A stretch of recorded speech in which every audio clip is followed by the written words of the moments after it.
మీకు 3 రోజుల్లో అతి సి కళ్యాణ్ ఒక్కడే కాదు ఇండస్ట్రీ నుంచి అతిరథ మహారథులు 6-7 బయట పడుతున్నారు. ఒక పిచ్చి కుక్క ఐరావతం లాంటి కళ్యాణ్ వెళ్తున్నాళ్లే కుక్కలు చాలా మురుగుతాయి అనుకున్నా, కానీ ఆ కుక్కల్లో పిచ్చి కుక్క ఉంది. ఆ పిచ్చి కుక్క అనే దాని వల్ల సినిమా ఇండస్ట్రీకి కానీ కామన్ పీపుల్కి కానీ చాలా మందికి అన్యాయం జరిగే అవకాశం ఉంది. ఇండస్ట్రీ నుంచి మాఫియాని తరిమి కొట్టాలి. సి కళ్యాణ్ అనే వ్యక్తి ప్రధానం. ఈ సి కళ్యాణ్ అనే వ్యక్తికి ఇండస్ట్రీలో ఉన్న 10 మంది 5 తిమింగలాలు కాపలా కాస్తూ ఇలా మోచేతిలో నీళ్లు తాకుతూ ఈ రోజు అగ్ర నిర్మాతలు అవ్వచ్చు, అగ్ర దర్శకులు అవ్వచ్చు, అగ్ర మొత్తం టోటల్ ఇండస్ట్రీకి పెద్దలు అవ్వచ్చు. ఈ రోజు మూవీ టవర్స్ లో కానీ మొత్తం టోటల్ అన్ని కూడా సిబిఐ విచారణ జరిపించి ఇలాంటి వ్యక్తులు ఇండస్ట్రీ నుంచి తరిమి కొట్టాలి. మాఫియా ఇంక్లూడింగ్ నట్టు కుమార్ తప్పు చేసినా కూడా. నేను సినిమా ఇండస్ట్రీలో వన్ ఆఫ్ ది లీడర్ అనే దానికి మాత్రం గ్యారంటీగా బల్లగుద్ది మరీ చెప్పగలను, ధైర్యంగానూ చెప్పగలను, కాళ్ళు ఎగరేసి చెప్పగలను, కానీ మాఫియా కాదు. నేను మేనియా, కళ్యాణ్ అనే మేనియా. మాఫియా అనే దాన్ని రానేమో సార్, ఇలాంటి లపంగి వాళ్ళు రావాలి తప్పితే మాఫియా అనేది రాదు, రానివ్వము. ఫ్లాట్లు ఎవరెవరికి వెళ్ళాయి, ఫ్లాట్లు అసలు మా సినిమా నిర్మాతల ఫ్లాట్లు బయట వాళ్ళకి ఎందుకు వెళ్ళాయి, అవన్నీ కూడా మొత్తం విచారణ జరగాలి. మీ మీడియా ముందే నిష్పక్షపాతంగా జరగాలి. ఇలాంటి వాళ్ళందరినీ కూడా ఇండస్ట్రీ నుంచి మాఫియా ఉండకూడదు అనేది నా ఉద్దేశం తప్ప ప్రధాన డిమాండ్ నిర్మాతలుగా వ్యవహరించాలనేది మా ఉద్దేశం. మూవీ టవర్స్ ఇది ఎవడి బాబు సొత్తు కాదు, ఏ గవర్నమెంట్ దగ్గర తీసుకోలేదు. ఈడు బాబు సొత్తు కాదు, ఎవడి బాబు సొత్తు కాదు.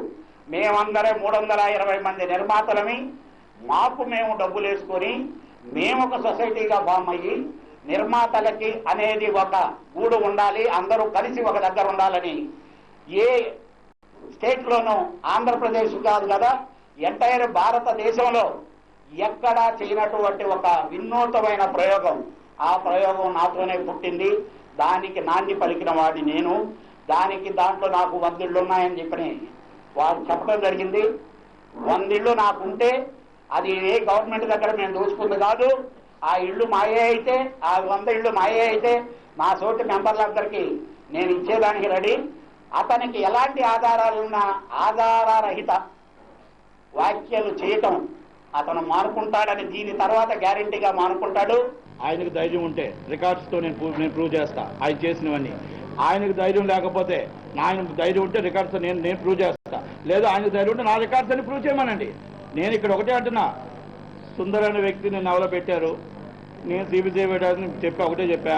ఏం జరిగినా కూడా మొత్తం నిజ నిర్ధారణ కావాలి, ఎవరు తప్పు చేశారని. అలాంటి నీచుడు కేసు నేను చూడాల్సిన పని లేదు. కావాలంటే ఇవన్నీ పెట్టుకోమంటే వాడి దగ్గర ఏమైనా ఎవిడెన్స్లు ఉంటే తెమ్మనండి. ఎక్కడ కావాలన్నా వాడి దగ్గర ఉండే ఎవిడెన్స్లు తెమ్మనండి, ఇవి పెడదాం. డిపార్ట్మెంట్లుగా పోవాలంటే డిపార్ట్మెంట్లుగా పోతాం, న్యాయంగా పోవాలంటే న్యాయంగా పోతాం. సి కళ్యాణ్కి నేను ఇప్పుడు కూడా ఛాలెంజ్ చేస్తున్నా, నీ చిల్లరలతో మాట్లాడొద్దు. డైరెక్ట్గా నీ కాడ ఉన్న ప్రాబ్లం నువ్వు పట్టరా, నా కాడ ఉన్న నేను పట్టుకొస్తా. ఎవరు ప్రూవ్, ఎవరు దొంగ, ఎవరు అనేది బయటపడుతుంది. ఒకటి అది నువ్వు ఓపెన్ డయాస్లో నువ్వు ఎప్పుడు రమ్మని వస్తావు, రాకపోయినా కూడా 3 రోజుల్లో నిజాలు బయటపడతాయి. సి కళ్యాణ్, నీ బతికేంటో, నీ జీవితం ఏంటో, మొత్తం నీ చరిత్ర ఏంటో, నెల్లూరు జిల్లా నుంచి ఆంధ్రదేశం దాకా తమిళనాడుకి నువ్వు ఎలా పాకావో మొత్తం బయటపడుతుంది. నువ్వు ఈ రోజు తాకితే దాచేది కాదు, డబ్బుతో దాచుకునేది కాదు.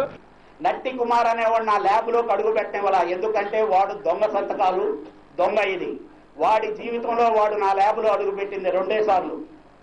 ఒకటి శంఖం రిలీజ్ సినిమా రోజు ఒక ఏరియా కొని డబ్బు ఎక్కువ ప్రొడ్యూసర్లకి డబ్బులు ఎగ్గొట్టేదానికి అర్ధరాత్రి టీవీలో స్క్రోలింగ్ చేయించాడు. ప్రొడ్యూసర్లు పారిపోయారని. ప్రొడ్యూసర్ ల్యాబ్లో కూర్చొని వీడి కొరకు వెయిటింగ్, డబ్బు కట్టడానికి రాకుండా పారిపోయాడనంటే అప్పుడు దాని కౌంటర్ ఇవి మేము ఇప్పిస్తే అప్పుడు వచ్చి ప్రింట్లు తీసుకెళ్లాడు.